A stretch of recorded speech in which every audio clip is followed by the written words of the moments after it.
ನಮಸ್ತೆ ವೀಕ್ಷಕರೇ, ನಮ್ಮ ಕರ್ನಾಟಕ ಸುದ್ದಿಗೆ ಸ್ವಾಗತ. ನಾನು ಸವಿತಾ ದೊಡ್ಡಯ್ಯ.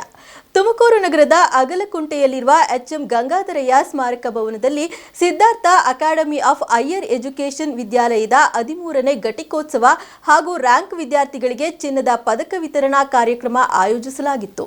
ಸಾಹೆ ವಿಶ್ವವಿದ್ಯಾಲಯದ ಕುಲಪತಿಗಳು ಹಾಗೂ ಗೃಹ ಸಚಿವರಾದ ಸವ್ಯಸಾಚಿ ಡಾಕ್ಟರ್ ಜಿ ಪರಮೇಶ್ವರ್ ಅವರು ಪದವಿ ಘಟಿಕೋತ್ಸವದಲ್ಲಿ ಪದವಿ ಪ್ರಮಾಣ ಗೌಪ್ಯತೆಯನ್ನ ಬೋಧಿಸಿ ಪ್ರಮಾಣ ಪತ್ರವನ್ನು ವಿತರಿಸಿದರು. ಈ ಸಂದರ್ಭದಲ್ಲಿ ವೈಸ್ ಚಾನ್ಸಲರ್ ಲಿಂಗೇಗೌಡ, ಸಾಹೆ ರಿಜಿಸ್ಟರ್ ಎಂಸೆಟ್ ಕುರಿಯನ್, ಡಾಕ್ಟರ್ ಗುರುಶಂಕರ್, ಡಾಕ್ಟರ್ ಪ್ರವೀಣ್ ಸೇರಿದಂತೆ ಸಿದ್ಧಾರ್ಥ ಮಾಧ್ಯಮ ಅಧ್ಯಯನ ಕೇಂದ್ರದ ಉಪನ್ಯಾಸಕರು, ಪ್ರಾಂಶುಪಾಲರು, ಸಿಬ್ಬಂದಿ ವರ್ಗ, ವಿದ್ಯಾರ್ಥಿಗಳು ಉಪಸ್ಥಿತರಿದ್ದರು.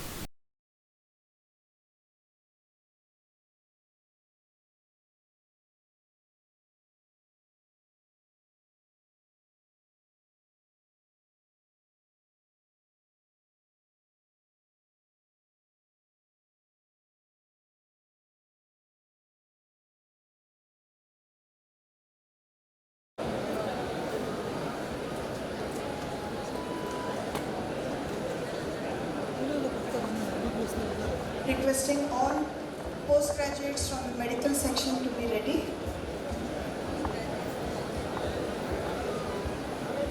Dr. Suzina Syed Ali Shakur, Shriya Dinakar, Dr. Divya S, Dr. Lakshmi Chaitanya Bijam, Dr. Abhinetri, Dr. Manjulatha, Dr. Pragya Pandey. ಒಳ ಮೀಸಲಾತಿ ಜಾರಿಗೊಳಿಸುವಂತೆ ಸುವರ್ಣಸೌಧದಲ್ಲಿ ಧ್ವನಿ ಎತ್ತುವಂತೆ ಮಾದಿಗ ಸಂಘಟನೆಗಳ ಒಕ್ಕೂಟದ ಮುಖಂಡರು ಗೃಹ ಸಚಿವ ಡಾಕ್ಟರ್ ಜಿ ಪರಮೇಶ್ವರ್ ಅವರಿಗೆ ಮನವಿ ಪತ್ರ ಸಲ್ಲಿಸಿದರು. ತುಮಕೂರಿನ ಪ್ರವಾಸಿ ಮಂದಿರದಲ್ಲಿ ಪೂರ್ವಭಾವಿ ಸಭೆಗೆ ಗೃಹ ಸಚಿವ ಡಾಕ್ಟರ್ ಜಿ ಪರಮೇಶ್ವರ್ ಆಗಮಿಸಿದ ವೇಳೆ ಮೀಸಲಾತಿ ಜಾರಿಗೊಳಿಸುವಂತೆ ಸುವರ್ಣಸೌಧದಲ್ಲಿ ಧ್ವನಿ ಎತ್ತುವಂತೆ ಮಾದಿಗ ಸಂಘಟನೆಗಳ ಒಕ್ಕೂಟದ ಮುಖಂಡರು ಗೃಹ ಸಚಿವರಿಗೆ ಮನವಿ ಪತ್ರ ಸಲ್ಲಿಸಿದರು. ಒಕ್ಕೂಟದ ಮುಖಂಡರ ಮನವಿ ಪತ್ರ ಸ್ವೀಕರಿಸಿದ ಸಚಿವರು ಒಳ ಮೀಸಲಾತಿ ಬಗ್ಗೆ ಅಧಿವೇಶನದಲ್ಲಿ ಚರ್ಚಿಸುವುದಾಗಿ ಭರವಸೆ ನೀಡಿದರು. ಜನವರಿ 18, 19ರಂದು 39ನೇ ರಾಜ್ಯ ಮಟ್ಟದ ಪತ್ರಕರ್ತರ ಸಮ್ಮೇಳನದ ಹಿನ್ನೆಲೆಯಲ್ಲಿ ಇಂದು ತುಮಕೂರಿನ ಐಬಿಯಲ್ಲಿ ಗೃಹ ಸಚಿವ ಡಾಕ್ಟರ್ ಜಿ ಪರಮೇಶ್ವರ್ ಅವರ ನೇತೃತ್ವದಲ್ಲಿ ಪೂರ್ವಭಾವಿ ಸಭೆ ಆಯೋಜಿಸಲಾಗಿತ್ತು. ಈ ಸಂದರ್ಭದಲ್ಲಿ ಟಿಸಿ ಶುಭಾ ಕಲ್ಯಾಣ್, ಮಾಜಿ ಸಚಿವ ಸೊಗಡು ಶಿವಣ್ಣ, ಪತ್ರಕರ್ತರ ಸಂಘದವರು ಹಾಜರಿದ್ದರು.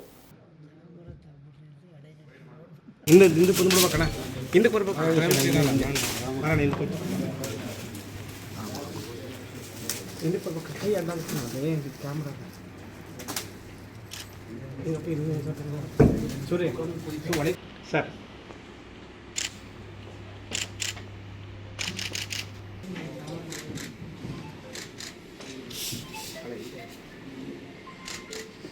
ಕೊರಟಗೆರೆ ತಾಲೂಕಿನ ಚನ್ನರಾಯನದುರ್ಗ ಹೋಬಳಿಯ ಬಿರಾದೇನಹಳ್ಳಿ ತಂಗುದಾಣದಲ್ಲಿ ಗಾಂಜಾ ಸೊಪ್ಪು ಮಾರಾಟಕ್ಕೆ ಯತ್ನಿಸುತ್ತಿದ್ದ ಇಬ್ಬರ ಮೇಲೆ ಮಾರುವೇಷದಲ್ಲಿ ಕೊರಟಗೆರೆ ಪಿಎಸ್ಐ ಚೇತನ್ ಗೌಡ ನೇತೃತ್ವದ ತಂಡದಿಂದ ದಾಳಿ ಮಾಡಿ ಆರೋಪಿಗಳನ್ನು ಬಂಧಿಸಿದ್ದಾರೆ.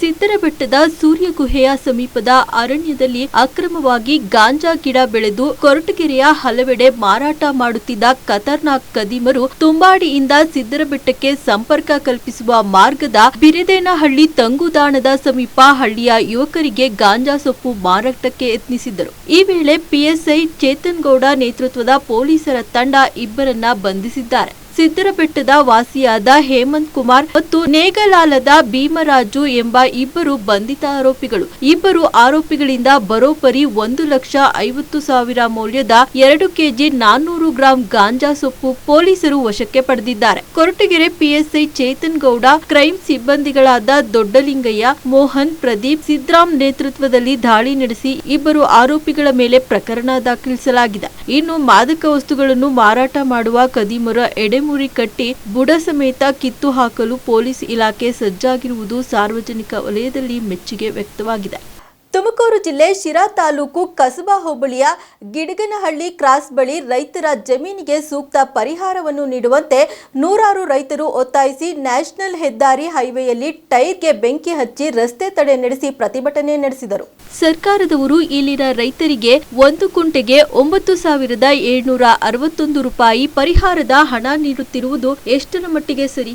ಇದೇ ಭಾಗದ ಮದಲೂರು ಸರ್ವೆ ನಂಬರ್ಗೆ ಈಗಿರುವ ಸಬ್ ರಿಜಿಸ್ಟರ್ ಬೆಲೆ 98,000 ರೂಪಾಯಿ ಇದ್ದು, ನ್ಯಾಷನಲ್ ಹೆದ್ದಾರಿ ಹೈವೇಗೆ ಸರ್ಕಾರದವರು 1 ಕುಂಟೆಗೆ ಪರಿಹಾರ ನೀಡುತ್ತಿರುವುದು 33,000. ಸದರಿ ಕೋಟಾ ಗ್ರಾಮ ಪಂಚಾಯಿತಿ ಸರ್ವೆ ನಂಬರ್ಗಳಿಗೆ ಈಗಿರುವ ಸಬ್ ರಿಜಿಸ್ಟರ್ ಬೆಲೆ 1,07,000. ಆದ್ದರಿಂದ ಸರ್ಕಾರ ಮರುಪರಿಶೀಲಿಸಿ ಈಗಿರುವ ಸಬ್ ರಿಜಿಸ್ಟರ್ ಬೆಲೆಗೆ ಅನುಗುಣವಾಗಿ ಪರಿಹಾರ ನೀಡುವಂತೆ ರೈತರು ಆಗ್ರಹಿಸಿದರು. ಈಗ ಸರ್ಕಾರ ನಿಗದಿಪಡಿಸಿರುವ ಬೆಲೆ ರೈತರಿಗೆ ತುಂಬಲಾರದ ನಷ್ಟವಾಗಿದ್ದು, ಈ ಕೂಡಲೇ ಜಿಲ್ಲಾಧಿಕಾರಿಗಳು ಹಾಗೂ ಸಂಬಂಧಪಟ್ಟ ಅಧಿಕಾರಿಗಳು ಸ್ಥಳಕ್ಕೆ ಆಗಮಿಸಿ ರೈತರ ಮನವಿಯನ್ನ ಸ್ವೀಕರಿಸಿ ಸೂಕ್ತ ಪರಿಹಾರ ನೀಡುವ ಭರವಸೆ ನೀಡದಿದ್ದರೆ ಮುಂದಿನ ದಿನಗಳಲ್ಲಿ ರೈತರೆಲ್ಲರೂ ಒಗ್ಗೂಡಿ ರಸ್ತೆ ತಡೆದು ಉಗ್ರವಾಗಿ ಪ್ರತಿಭಟನೆ ಮಾಡಲಾಗುವುದು ಎಂದು ತಿಳಿಸಿದರು. ಈ ಸಂದರ್ಭದಲ್ಲಿ ಸಾಮಾಜಿಕ ಹೋರಾಟಗಾರರು, ರೈತ ಮುಖಂಡರು ಆದ ರವಿಕುಮಾರ್, ನವೀನ್ ಕುಮಾರ್, ಗಿಡಗನಹಳ್ಳಿ, ಜೈ ಕರುನಾಡ ರಕ್ಷಣಾ ವೇದಿಕೆ ಶಿರಾ ತಾಲೂಕು ಅಧ್ಯಕ್ಷರು ನಂದಕುಮಾರ್, ರಾಜಣ್ಣ, ನಾಗೇಂದ್ರ, ಶಿವಣ್ಣಗೌಡ, ಪ್ರಕಾಶ್, ಮುದ್ದಣ್ಣ, ಶಿವರಾಜಪ್ಪ, ಚಂದ್ರಪ್ಪ, ಮಾದೇವೇಂದ್ರ ಹಾಗೂ ಅನೇಕ ರೈತರು ಮುಖಂಡರು ಉಪಸ್ಥಿತರಿದ್ದರು. ಇಲ್ಲಿ ಶಿರಾ ತಾಲೂಕು ಕಸಬಾ ಬಳಿಯಲ್ಲಿ 54E ಹೈವೇ, ನ್ಯಾಷನಲ್ ಹೈವೇ ಕೆಂತರ ಅಂಡ್ರದಿಂದ ಶಿರಾ ತಾಲೂಕಿಗೆ ರೋಡ್ ಹೋಗ್ತಿದೆ. ಆ ರೋಡ್ಗೆ ಅಕ್ವಿಷನ್ ನೋಟಿಸ್ ಕೊಟ್ಟಿದ್ದಾರೆ. ಕೆಲವು 10 ಜನಕ್ಕೆ 3 ಜನಕ್ಕೆ ಕೊಟ್ಟಿದ್ದಾರೆ ನೋಟಿಸು. ಮತ್ತು ಅದರಲ್ಲಿ 3 ಜನದಲ್ಲಿ 2 ಜನಕ್ಕೆ ಪರಿಹಾರ ಕೊಟ್ಟಿದ್ದೀನಿ ಅಂತ ಹೇಳಿ ಕಾಂಟ್ರಾಕ್ಟ್ ಹೇಳ್ತಾರೆ.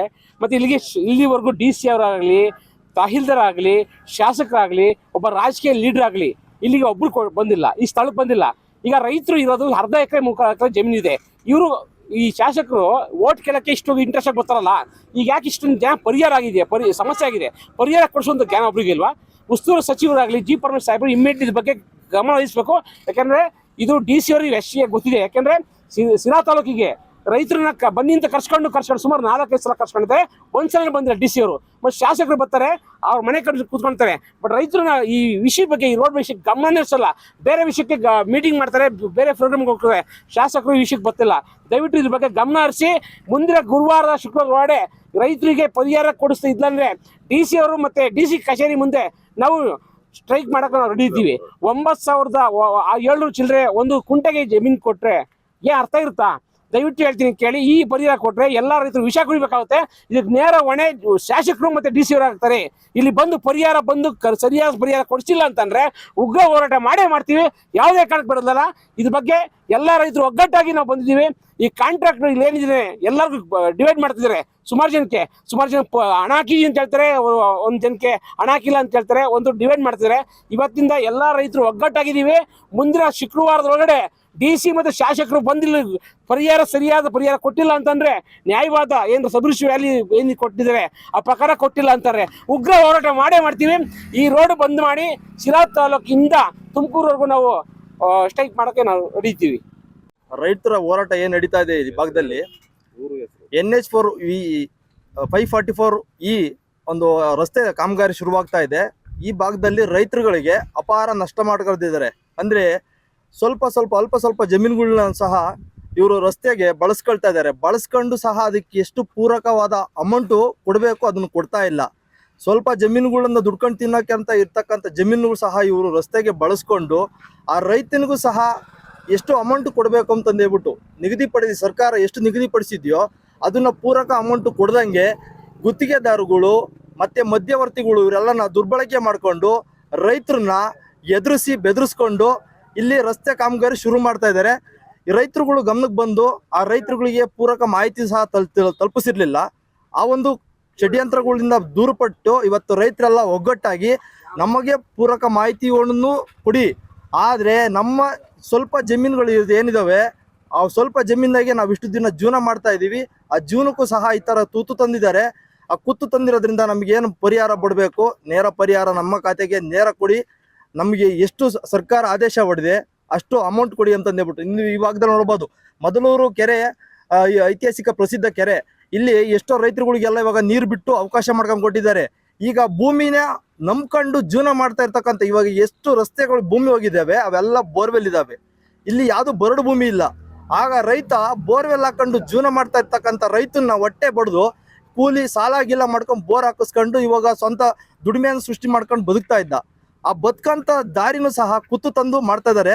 ಅದಕ್ಕೆ ಮುಂದಿನ ದಿನಗಳಲ್ಲಿ ಸಂಬಂಧಪಟ್ಟ ಅಧಿಕಾರಿಗಳು ಈ ಕೂಡಲೇ ಸ್ಥಳಕ್ಕೆ ಬಂದು ರೈತರ ಜಮೀನು ಒಬ್ಬೊಬ್ರದ್ದು ಎಷ್ಟೆಷ್ಟು ಹೋಗಿದೆ, ಅವ್ರಿಗೆ ಎಷ್ಟು ಅಮೌಂಟ್ ಕೊಡಬೇಕು ಅದನ್ನ ನೇರವಾಗಿ ಒದಗಿಸಿ ರೈತರನ್ನ ಉಳಿಸುವ ನಿಟ್ಟಿನಲ್ಲಿ ಸರ್ಕಾರದ ಪ್ರತಿಯೊಬ್ಬ ಅಧಿಕಾರಿಗಳು, ನಮ್ಮ ಶಾಸಕರಾಗಿರ್ಬೋದು, DC ಅವರಾಗಿರ್ಬೋದು, ಗೃಹ ಮಂತ್ರಿಗಳಾಗಿರ್ಬೋದು, ದಯವಿಟ್ಟು ಆದಷ್ಟು ಬೇಗ ಸ್ಥಳಕ್ಕೆ ಬಂದು ನಮ್ಮ ಈ ಭಾಗದಲ್ಲಿ ಏನು ರೈತರಿಗೆ ಅನ್ಯಾಯ ಆಗ್ತಾ ಇದೆ ಅದ್ರ ಪರವಾಗಿ ನಿಂತ್ಕೊಂಡು ರೈತರನ್ನ ಉಳಿಸುವ ನಿಟ್ಟಿನಲ್ಲಿ ಕೆಲಸ ಮಾಡಿ ಅಂತಂದೇಳ್ಬಿಟ್ಟು ನಾನು ಈ ಮೂಲಕ ಅವ್ರನ್ನ ಪ್ರಾರ್ಥನೆ ಮಾಡ್ಕೊಳ್ತಾ ಇದ್ದೀನಿ. ಇದು 544 ಓಡಿಕೊಂಡ ಟು ಸಿರಾಕ್ಕೆ ಆಗಿರ್ತಕ್ಕಂಥ ರಸ್ತೆ. ಇದರಲ್ಲಿ ಸುಮಾರು ಕೆಂತರ್ಲೆಟ್ಟಿ ಬಾರ್ಡ್ರ್ನಿಂದ ಹಿಡಿದು ಸಿರಾ ಸರ್ಕಲ್ಗೆ 222-25 ಜನ ಖಾತೆದಾರ ಇರ್ತಕ್ಕಂಥ ರಸ್ತೆ ಆಗಿದೆ. ಇದರಲ್ಲಿ ಕೆಲವರಿಗೆ ನೋಟಿಸ್ ಕೊಟ್ಟಿದ್ದಾರೆ, ಕೆಲವರಿಗೆ ನೋಟಿಸ್ ಕೊಟ್ಟಿಲ್ಲ.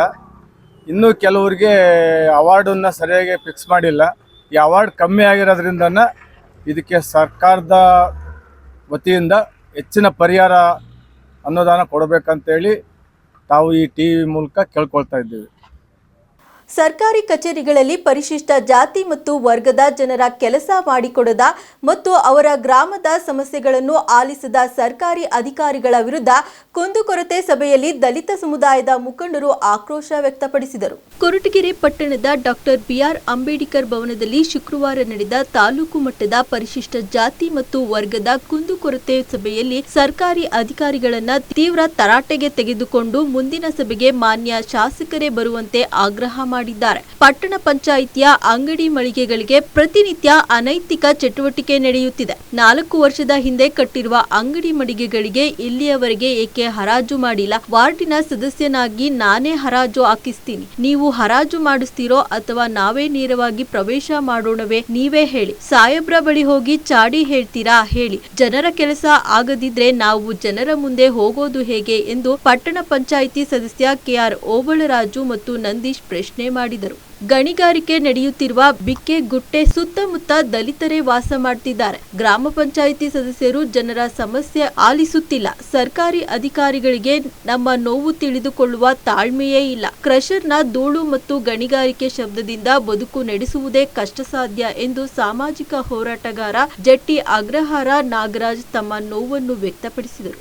SC ST ವಾಸಿಸುವ ಪ್ರತಿ ಹಳ್ಳಿಯಲ್ಲೂ ದಿನದ 24 ಗಂಟೆಯೂ ಮದ್ಯ ಮಾರಾಟ ಮಾಡ್ತಾರೆ. ಅಬಕಾರಿ ಇಲಾಖೆ ಬಡವರ ಚಿಲ್ಲರೆ ಅಂಗಡಿ ಮಾಲೀಕರ ಮೇಲೆ ಪ್ರಕರಣ ದಾಖಲು ಮಾಡ್ತಾರೆ. ಇಲ್ಲಿಯವರೆಗೆ ವೈನ್ಸ್ ಮಾಲೀಕ ಅಥವಾ ವ್ಯವಸ್ಥಾಪಕನ ವಿರುದ್ಧ ಪ್ರಕರಣ ದಾಖಲಾಗಿಲ್ಲ. ಅಬಕಾರಿ ಇಲಾಖೆ ವೈನ್ಸ್ ಮಾಲೀಕರ ಪರವಾಗಿ ಕೆಲಸ ಮಾಡ್ತಿದ್ದಾರೆ ಎಂದು ದಲಿತ ಮುಖಂಡ ದಾಡಿ ವೆಂಕಟೇಶ್ ಆರೋಪ ಮಾಡಿದರು. ಬಡವರ ಕೆಲಸಗಳ ಬಗ್ಗೆ ಅಧಿಕಾರಿಗಳಿಗೆ ಕಾಳಜಿಯೇ ಇಲ್ಲ. ಸರ್ಕಾರಿ ಕಚೇರಿಯಲ್ಲಿ ಕಾಲಹರಣ ಮಾಡುವ ಬದಲಾಗಿ ಗ್ರಾಮೀಣ ಭಾಗದ ದಲಿತರ ಊರುಗಳಿಗೆ ಭೇಟಿ ನೀಡಿ ಅವರ ಸಂಕಷ್ಟ ಅರ್ಥವಾಗುತ್ತೆ. ಸರ್ಕಾರಿ ದಾಖಲೆಗಾಗಿ ಮಾತ್ರ ಕೆಲಸ ಮಾಡಬೇಡಿ, ಜನರ ಸಮಸ್ಯೆ ಬಗೆಹರಿಸಲು ಪ್ರಯತ್ನ ಪಡಿ ಎಂದು ದಲಿತ ಸಮುದಾಯದ ಮುಖಂಡರು ಮನವಿ ಮಾಡಿದರು.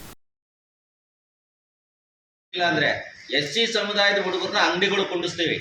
ನೇರವಾಗಿ ಹೇಳ್ತಾ ಇದ್ದೀನಿ ನಾನು, ಅಂಗಡಿಗಳು ಕೊಡ್ತೀವಿ. ST ಸಮುದಾಯದ ಹುಡುಗರನ್ನ ಅಂಗಡಿಗಳು ಕೊಂಡಿಸ್ತೀವಿ. ನಾನು ಆ ವಾರ್ಡ್ ಮೆಂಬರ್ ಆಗಿ ಸಾಕಷ್ಟು ಅನುಭವಿಸ್ತಾ ಇದ್ದೀನಿ ನೋವಲ್ಲಿ. ಅಲ್ಲಿ ಏನೇನು ಅನಧಿಕೃತ ಚಟುವಟಿಕೆ ನಡೀತಾವೆ ಅಂತ ಯಾರು ನಿಮ್ಗೆ ಮಾಹಿತಿ ಇಲ್ಲ ಅಂತ ಕಾಣಿಸುತ್ತೆ. ಅಲ್ಲಿ ಬರ್ತಾರೆ, ಬೀಡಿ ಸೇರ್ತಾರೆ, ಸಿಗರೇಟ್ ಸೇರ್ತಾರೆ, ಯೂರಿನ್ ಪಾಸ್ ಮಾಡಿ ಹೋಗ್ತಾರೆ. ಸುತ್ತಮುತ್ತ ಇರೋ ಕುಟುಂಬಗಳು ನನಗೆ ಫೋನ್ ಮಾಡ್ತಾರೆ ನೈಟ್ 10 ಗಂಟೆ ಮೇಲೆ. ವ್ಯವಸ್ಥೆ 4 ವರ್ಷದಿಂದ ನಾನು ಚಿತ್ರಹಿಂಸೆ ಅನುಭವಿಸ್ತಾ ಇದ್ದೀನಿ ನಾವು ವಾರ್ಡ್ ಸದಸ್ಯರಾಗಿ. ಇದೇನೋ ಮುಗಿಲಿಲ್ಲ ಅಂದ್ರೆ ಸರ್, ಇದಕ್ಕೆ ಏನು ಇತಿಶ್ರೀ ಆಡಲಿಲ್ಲ ಅಂದ್ರೆ ನೇರವಾಗಿ ಹೇಳ್ತಾ ಇದ್ದೀನಿ, ನಾನು ವಾರ್ಡ್ ಸದಸ್ಯನಾಗಿ ನಮ್ಮ SC ಸಮುದಾಯದ ಹುಡುಗರನ್ನ ಗ್ಯಾಸ್ ಸರ್ಟಿಫಿಕೇಟ್ ತಗೊಂಡು ನಾನು ಹರಾಜು ಪ್ರಕ್ರಿಯೆ ನಾವು ನೇರವಾಗಿ ಮಾಡಬೇಕಾಗ್ತದೆ. ಅದೇನೋ ಗ್ಯಾರಂಟಿ. ಅದು ಅಧಿಕೃತ ಪ್ರದೇಶನೋ ಗೊತ್ತಿಲ್ಲ, ಅನಧಿಕೃತ ಪ್ರವೇಶನೋ ಗೊತ್ತಿಲ್ಲ. ಅನಧಿಕೃತ ಆದರೆ ರೆಗ್ಯುಲೈಸ್ ಮಾಡ್ಕೊಳ್ಳಿ, ಇಲ್ಲ ರೆಗ್ಯುಲೈಸ್ ಕೂಗೋದಾದ್ರೆ ಕೂಗಿ. ನಾವೇನಂತಂದ್ರೆ ನೋಡಿ, ಅಲ್ಲ ನಾನು ಮಾತಾಡ್ಬ ಎಲ್ಲ ಒಂದು ಟೀಮ್ ಹೋಗಿ ಪರಮೇಶ್ವರ್ ಸಾಹೇಬ್ರ ಹತ್ರ ನಮಗೆ ಚಾಡಿ ಹೇಳ್ತಕ್ಕಂಥ ನಮ್ಗೆ ಮಾಹಿತಿ ಇದೆ. ಓಬಳರಾಜು ಸರಿ ಇಲ್ಲ, ಹಿಂಗೆ ಮಾಡ್ತಾನೆ. ಮಂಜಣ್ಣ ಸರಿ ಇಲ್ಲ, ಹಿಂಗೆ ಮಾಡ್ತಾನೆ. ಇಲ್ಲ ನಂದೀಶ್ ಸರಿ ಇಲ್ಲ ಅಂತ ಹೇಳೋ ಪ್ರಕ್ರಿಯೆ ನಡೆಯುತ್ತೆ. ಅದನ್ನು ನೋಡಿದ್ದೀವಿ. ಅಂದರೆ ಅದಕ್ಕೆ ಎದುರುಕೊಳ್ಳೋದು ಇಲ್ಲ ಬಿಡಿ. ನಾವು ನಿರಂತರವಾಗಿ ರಾಜಕೀಯಕ್ಕೆ ನಾವು IAS ಆಫೀಸರ್ಗಳೇನು ಆಗಬೇಕಾಗಿಲ್ಲ. ನಾವು ಇವತ್ತೇ ಬೇಕಾದ್ರೆ ನಾವು ರಾಜೀನಾಮೆ ಕೊಟ್ಟರು ನಾವು ಮನೆಗಿರ್ತೀವಿ. ಮನೆಗಿದ್ರು ಅನ್ನ ತಿನ್ಕೊಳಕ್ಕೆ ಶಕ್ತಿ ಇದೆ, ನಮ್ಗೆ ಏನು ತೊಂದರೆ ಏನಿಲ್ಲ. ಹೇಳೋರು ಹೇಳ್ಕೊಳ್ಳಿ, ನಾವೇನು ಎದುರುಕೊಂಡು ರಾಜಕಾರಣ ಮಾಡಬೇಕು ಅಂತಿಲ್ಲ. ನಾವು ಬಂದಿರೋದು ಜನಪ್ರತಿನಿಧಿಯಾಗಿ ಜನಗಳು ಸೇವೆ ಮಾಡೋಕ್ಕೆ, ಅವ್ರ ಕಷ್ಟ ನೋಡೋದಕ್ಕೆ ಬಂದಿರೋದು. ಇದೇನೋ ಪ್ರಕ್ರಿಯೆ ಆಗಲಿಲ್ಲ ಅಂದರೆ ನಾವು ನೇರವಾಗಿ ಹೇಳ್ತಾ ಇದ್ದೀವಿ. ನಾನು ಮೀಟಿಂಗಲ್ಲೂ ಹೇಳಿದ್ದೀನಿ. ನಾವು ಸಾಕಷ್ಟು 4 ವರ್ಷ ವೇಟ್ ಮಾಡಿದ್ದೀವಿ ಸರ್. ನಾವೆಲ್ಲ ದಲಿತರ ಮುಖಂಡರು ಅನುಮತಿ ಕೊಡೋದು ಜಿಲ್ಲಾಧಿಕಾರಿಗಳು ಕೊಡೋದಲ್ಲ ಸರ್, ನಾವು ಕೊಡ್ತೀವಿ. ನಮ್ಮ ಭಾಗದಲ್ಲದು ಬಾಡಿ ಬರ್ಬೇಕು. ಇಲ್ಲ ಅಂದ್ರೆ ಬರ್ಲಿಲ್ಲ ಅಂದ್ರೆ ನಾವು ಅನಧಿಕೃತವಾಗೇನೆ ಆ ಶೆಟರ್ಗಳನ್ನ ಹೊಡೆದು ನಮ್ಮ ದಲಿತ ಹುಡುಗರನ್ನ ಅಂಗಡಿ ಕೂರಿಸ್ತೀವಿ. ಆಮೇಲೆ ಯಾವ ಅಧಿಕಾರಿಗಳು ಬಂದು ಅದೇನ್ ಮಾಡ್ತಾರೆ ನಾವು ನೋಡ್ತಾ ಇದ್ದೀವಿ. ಯಾಕೆಂದ್ರೆ ನೋಡಿ ಸರ್, 4 ವರ್ಷ ಆಗಿದೆ. 4 ವರ್ಷ 48 ತಿಂಗಳು. 1 ತಿಂಗಳಿಗೆ 65,000 ಬಾಡಿಗೆ ಬರುತ್ತೆ. ಬನ್ನಿ ಸರ್ ಇಲ್ಲೇನೆ. ಪೊಲ್ಯೂಷನ್ ಬೋರ್ಡ್ ಇರೋದು ಯಾರು ಸಮರ್ಸ್ಕಮಲ್ಲ ಅಧ್ಯಕ್ಷರೇ. ಅಧ್ಯಕ್ಷ ಇಲ್ಲಿ ಯಾವ ಅಧಿಕಾರಿಗಳು ಇರ್ಬೋದು, ಯಾವ ದಲಿತರು ಯಾರು ಸಮರ್ಸ್ಕಮಲ್ಲ. ಇಲ್ಲಿ ದಲಿತರಿಗಾಗಂತ ನೋವು ಮತ್ತೆ ಅವ್ರಿಗಾಗಂತ ರೈತರುಗಳು ಎಲ್ಲರೂ ಪ್ರೆಸಿಡೆಂಟ್ ಓನರ್ಗಳು ಇವತ್ತು ಎಲ್ಲಾ ತಲೆಮಾರು ಮೆಟ್ಟಿ ಕಾಲಿಟ್ಟು ನಡೀತಾವ್ರ ಅವರೆಲ್ಲ ಯೋಗ್ಯತೆಗಳು ಗೊತ್ತೈತೆ ನಮ್ಗೆ. ನೀವು ಫಸ್ಟ್ ಯಾರು ನೀರ್ ಹಾಕ್ತೀರಾ ಅನ್ನೋದ ವಹಿಸಿ ಆಮೇಲೆ ಮುಂದೆ ಹೋಗಿ, ಇಲ್ಲಾಂದ್ರೆ ಸಭೆ ನಡೆಸಲೇಬೇಡ್ರಿ, ನಿಲ್ಲಿಸ್ರಿ, ಏನ್ ತೊಂದ್ರೆ ಇಲ್ಲ. ಇರ್ತಕ್ಕಂಥ ಎಲ್ಲಾ ದಲಿತರು ಮಾದಿಗ್ರೆ, ಗಾಂಧಿನಗರದಾಗ ಇರ್ತಕ್ಕಂಥವ್ರು ಎಲ್ಲರೂ ಮಾದಿಗ್ರೆ, ಬಳ್ಳಾರಿಯಾಗಿರ್ತಕ್ಕಂಥವ್ರು, ಗಟ್ಟಬಳ್ಳಾರಿಯಾಗಿರ್ತಕ್ಕಂಥವ್ರು ಎಲ್ಲರೂ ಗೋವಿಗಳೇ, ಎಲ್ಲರೂ ಎಸಿಗಳಿರೋದು. ಪುರಕೋಟೆ ಇರ್ತಕ್ಕಂಥವ್ರು ಹೆಚ್ಚಿಗೆ ಜನ ನಮ್ಮವರೇ. ನಮ್ಮ ಜನಾಂಗಕ್ಕೆ ನಿಜವೂ ಸುಳ್ಳಲ್ಲ, ಭಾರಿ ನೋವು ಉಂಟು ಮಾಡಿದ್ರೆ ಪ್ರಶಾಂತ್ ಅದು ಕೊಟ್ಟಿರ್ತಕ್ಕಂಥ ಸರ್ಕಾರ ಮತ್ತೆ ಅಧಿಕಾರಿಗಳು ಅವರದ್ದು ಒಳ್ಳೇದು ಆಗೋದಿಲ್ಲ. ಅವರೆಲ್ಲರೂ ದಯವಿಟ್ಟು ಫಸ್ಟ್ ಇದನ್ನ ನೀರು ಹಾಕ್ತಾರೆ ಯಾರು ಅದನ್ನ ಹೇಳಿ ಆಮೇಲೆ ಮುಂದೆ ಹೋಗಿ ಅಂತ ಸಭೆ ನಡೆಸಲೇಬೇಕು. ಏನ್ ತೊಂದರೆ ಆ ಕ್ರೆಷರ್ಗಳು ಏನ್ ನಡೀತಿದೆ ಅದರಿಂದ ಸಾರ್ವಜನಿಕರಿಗೆ ಅದರಲ್ಲಿ ನಿಯಮಗಳಲ್ಲಿ ಲಾಸ್ಟ್ ಕಂಡೀಷನ್ ಸೇರಿಸಿರ್ತಾರೆ ಸರ್. ಸಾರ್ವಜನಿಕರಿಗೆ ಏನಾದರೂ ಸಮಸ್ಯೆ ಆದ್ರೆ ಅವರು ಅದನ್ನ ಲೈಸೆನ್ಸ್ಗೆ ನೀವು ಅನುಮತಿ NOC ಕೊಟ್ಟಿರ್ತೀರಾ, ಅದನ್ನ ಹಿಂಪಡೆಯೋದಕ್ಕೆ ಅವಕಾಶ ಇರುತ್ತೆ ಸರ್. ಅದೇ ರೀತಿ ನಮ್ಮ ಸುರೇಶ್ ಸರ್ ಅರಣ್ಯ ಇಲಾಖೆಯಲ್ಲಿ ಜಿಕೇಂದ್ರದಲ್ಲಿ ನಡೀತಿರೋಂಥ ಸಮಸ್ಯೆ ಇಲ್ಲ, ಅದನ್ನ ನಾವೆಲ್ಲರೂ ಅವ್ರ ಗಮನಕ್ಕೆ ತಂದಾಗ ಮತ್ತೆ ಜಿಲ್ಲಾಧಿಕಾರಿಗಳ ಗಮನಕ್ಕೆ ತಂದಾಗ ಅವ್ರಿಗೆ ಹೋಮ್ ಮಿನಿಸ್ಟರ್ ಆಫೀಸಿಂದಲೂ ಲೆಟರ್ ಬಂದಿತ್ತು. ಈಗ ಹಿಂಪಡೆಯೋದಕ್ಕೆ ಲೆಟರ್ ಹಾಕಿದ್ದಾರೆ.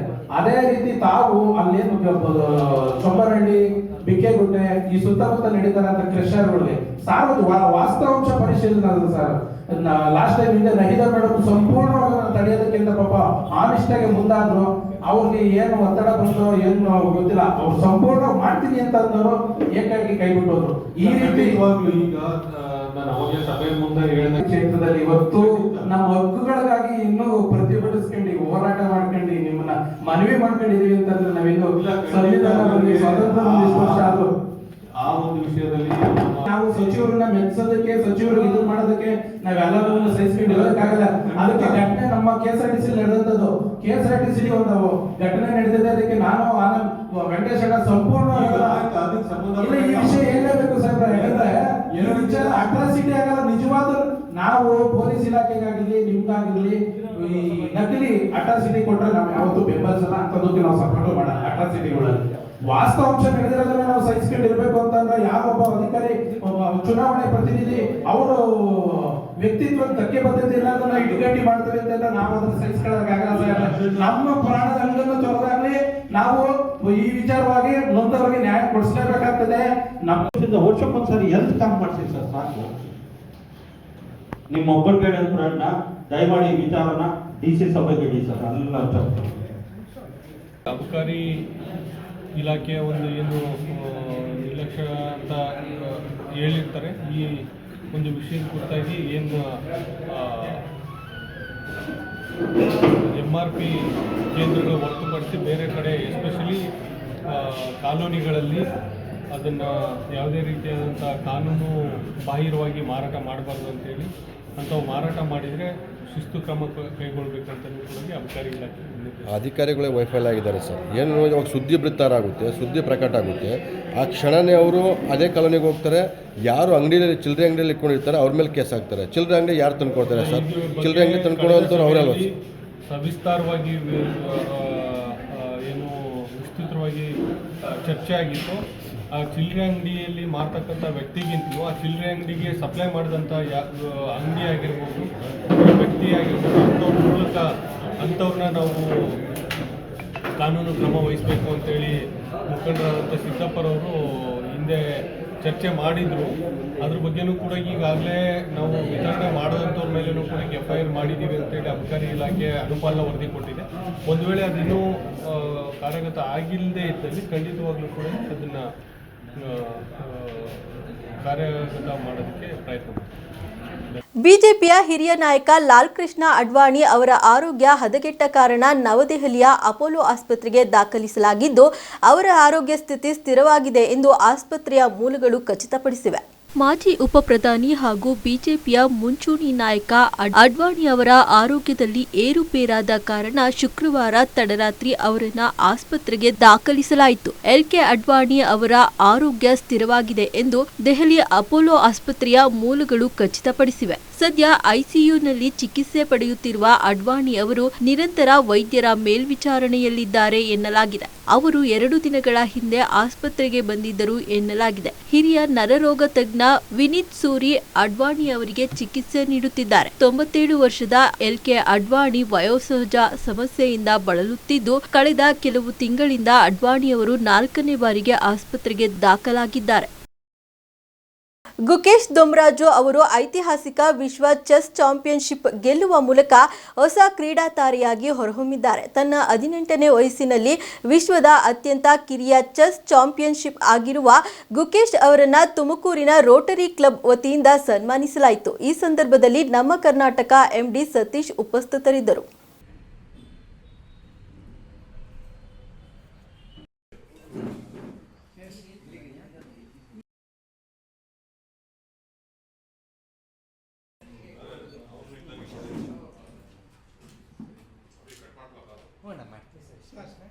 ಹರಿಯಾಣ, ಪಂಜಾಬ್ನ ಶಂಭುಗಢಿಯಿಂದ ರೈತರು ಇಂದು 3ನೇ ಬಾರಿಗೆ ದೆಹಲಿಗೆ ಪಾದಯಾತ್ರೆ ನಡೆಸುತ್ತಿದ್ದಾರೆ. 101 ರೈತರ ಗುಂಪು ಹೊರಟಿದ್ದು, ರೈತರನ್ನು ತಡೆಯಲು ಹೆಚ್ಚಿನ ಸಂಖ್ಯೆಯಲ್ಲಿ ಪೊಲೀಸ್ ಪಡೆಗಳನ್ನು ನಿಯೋಜಿಸಲಾಗಿದೆ. ಇದಕ್ಕೂ ಮುನ್ನ ಪೊಲೀಸರು 2 ಬಾರಿ ಗಡಿಭಾಗದಿಂದ ರೈತರನ್ನು ತಡೆದಿದ್ದಾರೆ. ಕುಸ್ತಿಪಟು ಬಜರಂಗ್ ಪುನಿಯಾ ಕೂಡ ಇಂದು ಶಂಭುಗಢಿ ತಲುಪಿದ್ದಾರೆ. ಸದ್ಯ ವರದಿಯಾಗಿರುವ ಪ್ರಕಾರ ಮುಂದೆ ಸಾಗುತ್ತಿರುವ ರೈತರನ್ನು ಪೊಲೀಸರು ತಡೆದಿದ್ದಾರೆ. लोहे के बनाए हुए हैं, दूसरी तरफ पत्थर की दीवार बनाई गई है. ऐसे हमारी आवाज को ना कुचला जाए. हमारे देश के 50% लोग खेतीबाड़ी सेक्टर से जुड़े हुए हैं. 50% लोग. ಇಷ್ಟಿತ್ತು ಈ ಹೊತ್ತಿನ ಸುದ್ದಿ ಮತ್ತು ಮನೋರಂಜನೆಗಾಗಿ ನೋಡ್ತಾ ಇರಿ ನಮ್ಮ ಕರ್ನಾಟಕ ಟಿವಿ. ಇದು ಕನ್ನಡಿಗರ ಭರವಸೆ.